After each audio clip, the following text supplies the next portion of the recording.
Hi, my name is Schroeder Stribling, and I am a person with lived experience in mental health and substance abuse, both in my family and personally.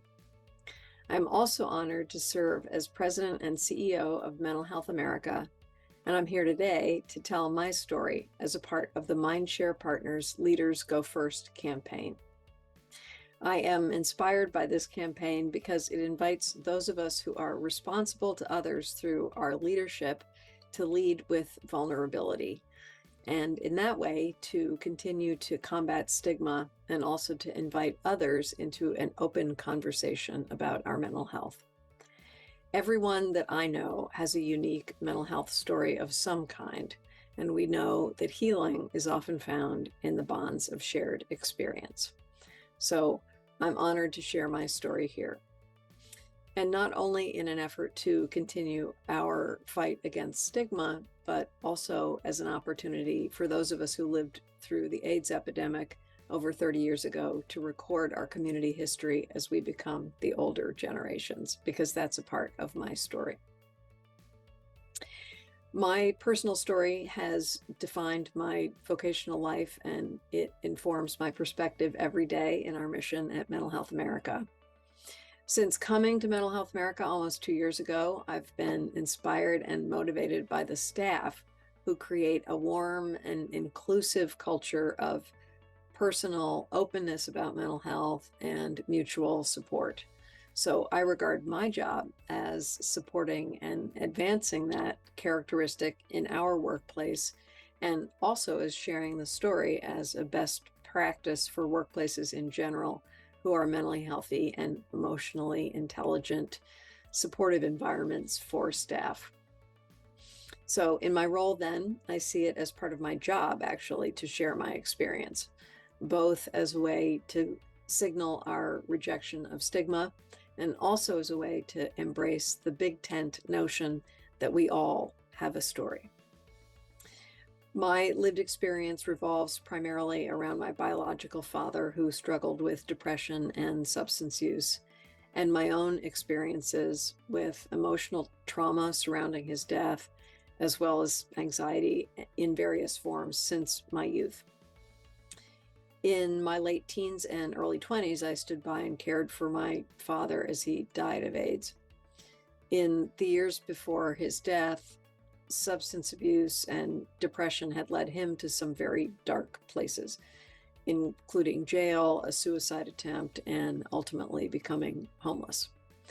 And this was quite a dramatic downfall for a once Methodist minister who came out of the closet in the late 1960s and had to leave his church and his vocation. And then he died 2 decades later at the height of the AIDS crisis.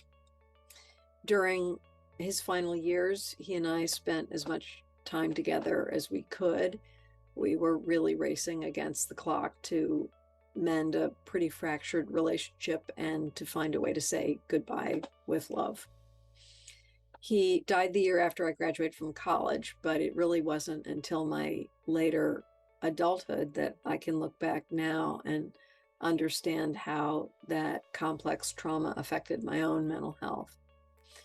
As an adolescent, I developed an anxiety condition, and during that time, and during my young adulthood as well, I experienced intense panic attacks and was often in a state of constant vigilance and fear. I can remember sometimes just staying in the house because I didn't really feel like I could go out, and staying in front of the TV and just hoping for a few minutes of relief from the sense of dread that was often with me. At the time, I was also navigating my own process of coming out. And while I had the advantage that my father did not in coming out as gay, there had been a generation of advancement against homophobia. It was still a painful process as an adolescent. But I did have another advantage, which was the benefit of early help and early intervention. I had wise parents, my mother and stepfather, who recognized my need for mental health support as a teenager and coordinated with my school to arrange for a variety of supports. And while I have had to contend with the ebb and flow of anxiety and post-trauma symptoms over the decades, which have lessened and softened over time, which I'm grateful for, I do believe that it was that the early intervention that I received that set me on a course to know how to successfully manage the ups and downs and to find and use the supports that work for me in my personal recovery when I need them. I have tried and used many forms of intervention, from traditional approaches like therapy, support groups, medication, to non-traditional approaches like acupuncture, meditation, biofeedback, and yoga. And all of them have been useful in different ways. And some of them have been transformative for my overall well-being, and some remain the mainstays of my personal recovery to this day. So maybe you can relate to my story in some way, or maybe not, but either way, thanks for listening.